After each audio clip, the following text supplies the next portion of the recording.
एक दूसरा किस्सा सुनाऊं। हिंदुस्तान में बहुत बेशकीमती और बेहतरीन कपड़ा बनाने वाले कारीगर होते थे, और उन कारीगरों के हाथ का बनाया हुआ कपड़ा सारा देश जानता है कि एक छोटे से रिंग में से पूरा थान पार निकलता था। ढाका की मलमल इस देश में बनती थी। ढाका उस जमाने में इसी देश का हिस्सा था। बांग्लादेश तो 72 में बना है, उसके पहले वो थोड़ा पाकिस्तान का हिस्सा था, और 47 के पहले हमारे देश का हिस्सा था। और ये किस्सा मैं आपसे कह रहा हूं 1750 से 1850 के बीच का। इतना बेहतरीन कपड़ा बनाने वाले जो कारीगर होते थे, उनके हाथ का बुना हुआ कपड़ा कोई कल्पना नहीं कर सकता कि मशीन इतना महीन कपड़ा बुन सकती है क्या। जिस टेक्नोलॉजी, जिस हुनर से वो कपड़ा बनाते थे, और सारी दुनिया में वो कपड़ा बिकता था, मशहूर था हिंदुस्तान का कपड़ा। सबसे ज्यादा जो एक्सपोर्ट अर्निंग्स होती थी हमारे देश को, वो दो ही चीजों से होती थी, या तो हमारे मसाले बिकते थे या हमारा कपड़ा बिकता था। तो कपड़ा बनाने वाले जो कारीगर थे, अंग्रेजों को उनसे परेशानी थी। अंग्रेजों को क्या परेशानी थी? लंकाशायर और मानचेस्टर का कपड़ा इस देश में बिक नहीं पाता था, क्योंकि हिंदुस्तानी कपड़ा ही इतने क्वालिटी का बनता था, कोई खरीदता ही नहीं था लंकाशायर और मानचेस्टर के कपड़े को। तो अंग्रेजों ने क्या किया?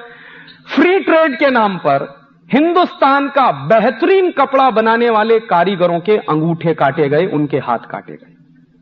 सूरत के इलाके में दस्तावेज है मेरे पास, 1 लाख से ज्यादा कारीगरों के अंगूठे कटे हैं अंग्रेजों के जमाने। बिहार में एक इलाका है, उसका नाम है मधुबनी। मधुबनी के इलाके में अंग्रेजों ने करीब 2.5 से 3 लाख कारीगरों के हाथ काटे हैं। और अंग्रेजों की ईस्ट इंडिया कंपनी ये काम करते हुए बड़ा गर्व महसूस कर रही है। और जब लंकाशायर और मानचेस्टर का कपड़ा बिकना शुरू हो जाएगा तो हिंदुस्तान की कपड़ा मिलें बंद हो जाएंगी। और ये हिंदुस्तान का कपड़ा उद्योग इस देश का सबसे बड़ा उद्योग है, जो सबसे ज्यादा एक्सपोर्ट अर्निंग देता है। अगर ये कॉलेप्स हो जाएगा तो इंडियन इकोनॉमी कॉलेप्स हो जाएगी। ये डिबेट है ब्रिटिश पार्लियामेंट की, और उसके बाद उन्होंने ये कर दिया।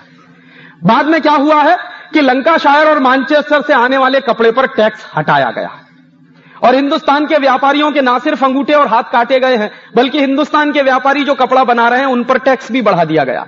सूरत की टेक्सटाइल इंडस्ट्री पर 1840 के बाद अंग्रेजों ने 1000% एक्स्ट्रा टैक्स लगाया ताकि ये इंडस्ट्री बंद हो जाए। और मानचेस्टर और लंकाशायर का कपड़ा टैक्स फ्री कर दिया है ताकि इस देश में गांव गांव में, गली गली में वही कपड़ा बिकने लगे। बाद में यहां से वो रॉ मटेरियल भी ले जा रहे हैं, और रॉ मटेरियल जो जा रहा है वो कॉटन के रूप में जा रहा है। और अंग्रेजों को रॉ मटेरियल ले जाने के लिए बड़ी प्रॉब्लम आ रही है उस जमाने में। तो उस प्रॉब्लम को सॉल्व करने के लिए अंग्रेजों ने जानते हैं क्या किया? रेल चलाई है इस देश में। मेरे बहुत सारे लोग कहते हैं, मेरे दोस्त कहते हैं कि अगर अंग्रेज नहीं आते तो इस देश में रेल नहीं होती। और रेल अंग्रेजों ने चलाई क्यों है?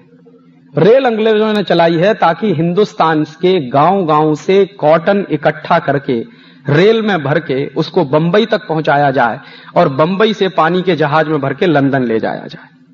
सबसे पहली रेल चली है इस देश में, ये अहमदाबाद बंबई वाली, ये सबसे पुरानी रेलवे लाइन है इस देश की। एक्सपेरिमेंट के रूप में अंग्रेजों ने जो रेल चलाई है वो सबसे पहले चलाई है बंबई से ठाणा के बीच में, लेकिन जब एक्सपेरिमेंट सक्सेसफुल हो गया है तो फिर उन्होंने सबसे पहली रेल चलाई है अहमदाबाद और बंबई के बीच में।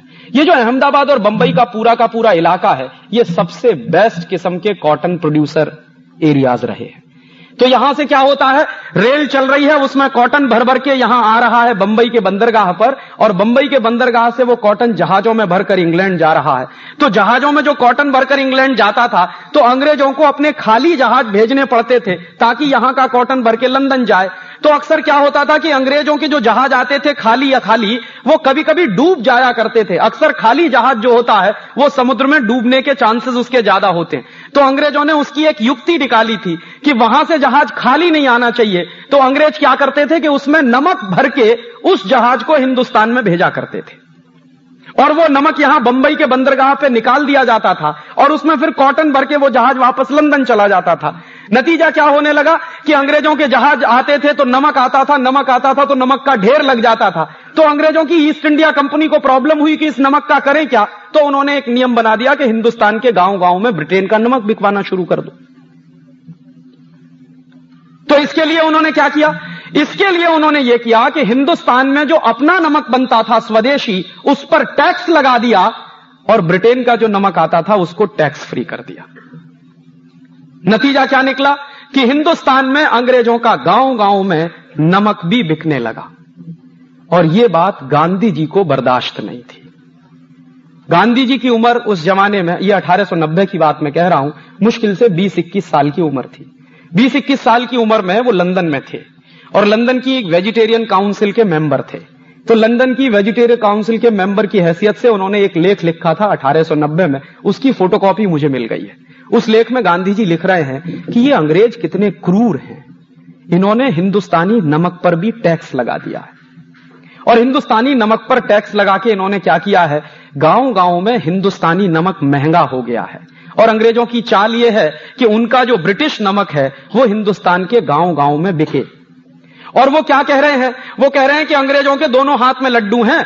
इंडियन नमक पर टैक्स लगा दिया है तो इंडियन नमक महंगा हो गया है, उससे रेवेन्यू कलेक्शन भी बढ़ गया अंग्रेजों का, और ब्रिटेन का नमक गांव गांव में सस्ता हो गया है, उसकी बिक्री से मुनाफा भी हो रहा।